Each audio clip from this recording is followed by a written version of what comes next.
Good afternoon, welcome to Turbo Tech. If you're new here, I'm Reese of the 4-piece variety or Wookie Triple XL. And this week, we're doing some SMORT AI type of home items. Some of them are just going to help you clean up your setup and just make things a little bit better and more fluid as we enter the holiday season to make sure you max relax. In no particular order, just starting with something that I think is kind of cool and is going to make your thing more neater, look neat, look, you get the idea.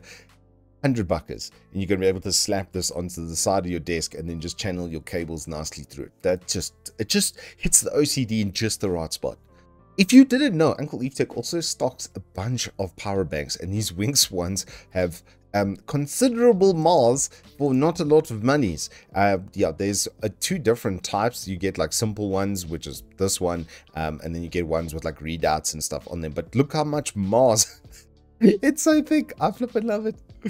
Then from Uncle Evetech, for those who also panic slightly at the 24 pins when they make those rough angles, especially with some of the older shielded type of cables, the ones that had like sleeving on them, and then that heat shrink could be very, very stiff and quite concerning, and then look also quite ugly. And then you can just slap on one of these and make it look flippin' amazing. Speaking of slapping things on and making them look amazing, this little stand from Cooler Master is kind of genius because it's super multi-purpose and it's magnetically powered as well. So it just has whatever you want in between it like that, and then it cups from behind with magnetic force, and then you can hang pretty much anything you want on there. And it's, as you can see, it's going up to 4 millimeters thick, even with aluminium and stuff. Obviously, where you have stuff that is magnetic, like stainless steel, as an example, it's not going to work very well. But then you got a little headphone or phone stand or whatever kind of stand wherever you want for $500. I really like that, especially because its implied longevity is as long as there's magnetic force. For those of us that like to maybe party hardy, there's the Tapo smart light bulbs as well with full RGB-ness, and then you're just going to control that from your phone, which is kind of cool that you can do that and then make your light up area whatever you want. So you often see people have the lights in the back of their shot just to help with some of the color balance and stuff and with the lighting, and now then you can just make it RGB.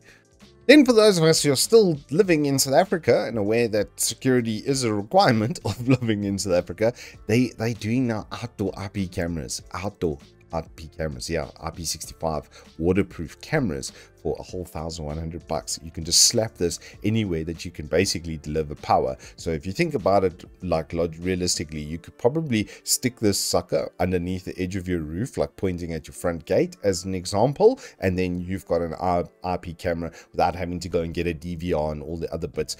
This thing will more than likely have an SD card that you can just slot into it and then record to that.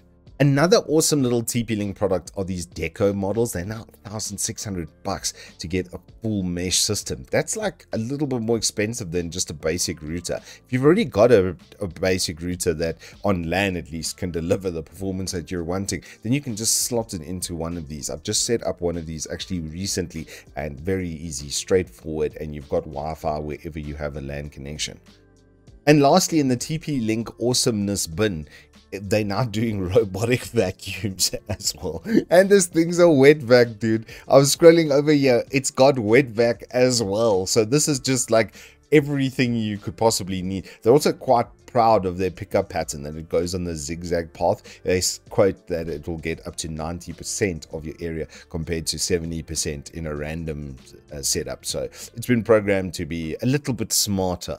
Then for those nerds that like a good clean setup and don't really have like a huge amount of monitors like your boy and on top of it, then this is going to be great for you. It's got a little headphone stands, a drink stand on the side of it, RGB obviously built into it as well. I have seen this particular unit from Gumdias at the shop, and it's pretty good. Like, I got to say, the overall build quality and stuff on this is really not bad, and the fact it's got nice little add-ons and stuff.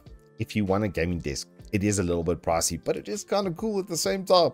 Then for our couch gang, just take your games wherever you want to go as well at the same time. But if you're into streaming to devices from like a really big boy PC, this thing slaps for that. And then you can play them on like lower settings with XeSS on the go. We have done a full review of the sucker, and now the price is what I would call aggressive for this.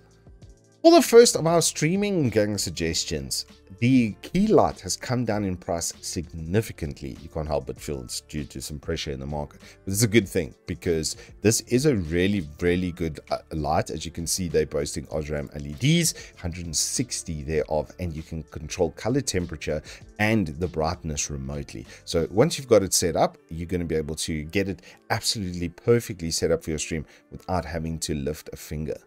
Speaking of lifting fingers, we've got to mention the Elgato Stream Deck. The Mark II is now available. They only have white ones in stock, but this is still the best product. I've got a Mark I still to this day. I bought it when I started this channel like 6 years ago. So yeah, it's really done me well. I'm still using my original one, and it's kind of a fire and forget purchase that, if you're doing streaming and content creation, is really nice to have.